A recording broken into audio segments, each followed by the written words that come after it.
Robyn, and this is 5 Minutes of Fame. It's quite simple. I make pop music, you know, pop songs. I grew up in that kind of environment around people like Max Martin and other Swedish songwriters, and it has a very strong tradition of melody. But I also was a club kid, so European club culture and music has influenced me a lot. But so is American pop music, everything from Michael Jackson to Biggie Smalls and Aaliyah and Prince has been an influence on me as well. I think Michael Jackson's Thriller album was very important for me because it was one of the first albums that I fell in love with as a whole album. I think I bought that album on cassette maybe 5 times or so because I listened to it so much that it broke. I remember hearing Heroes by David Bowie when I was like 4 years old, and yeah, I freaked out. Like, I couldn't believe that there was music like that.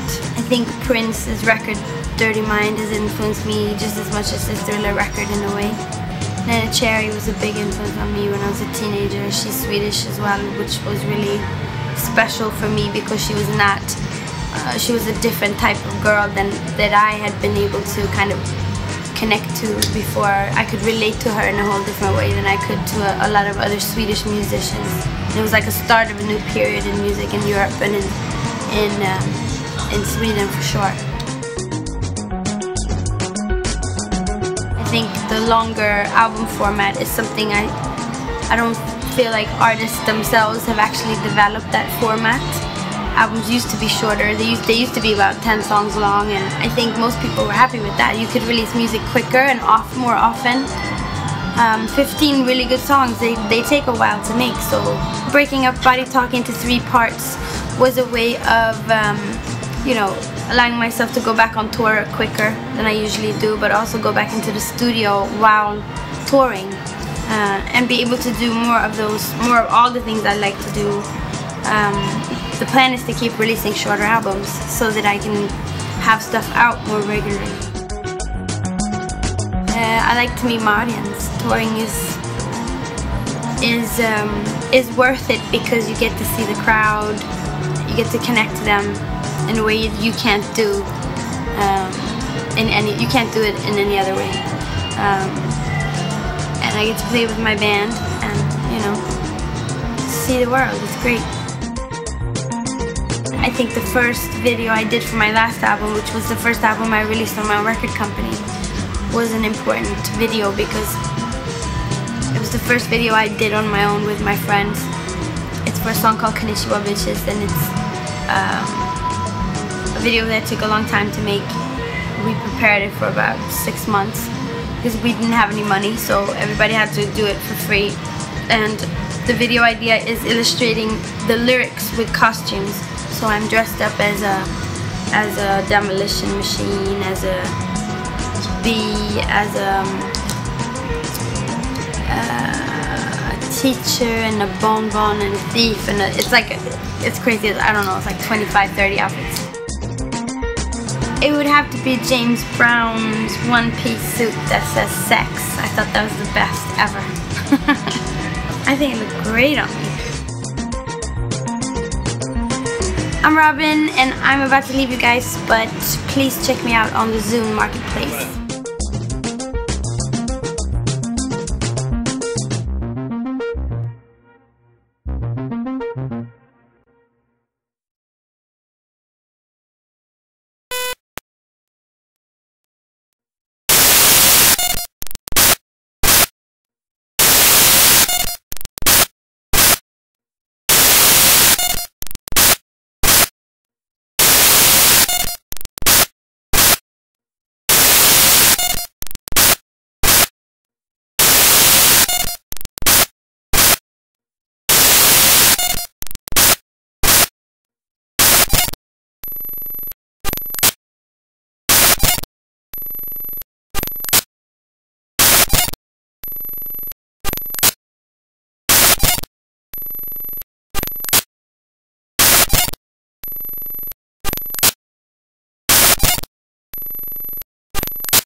Bye.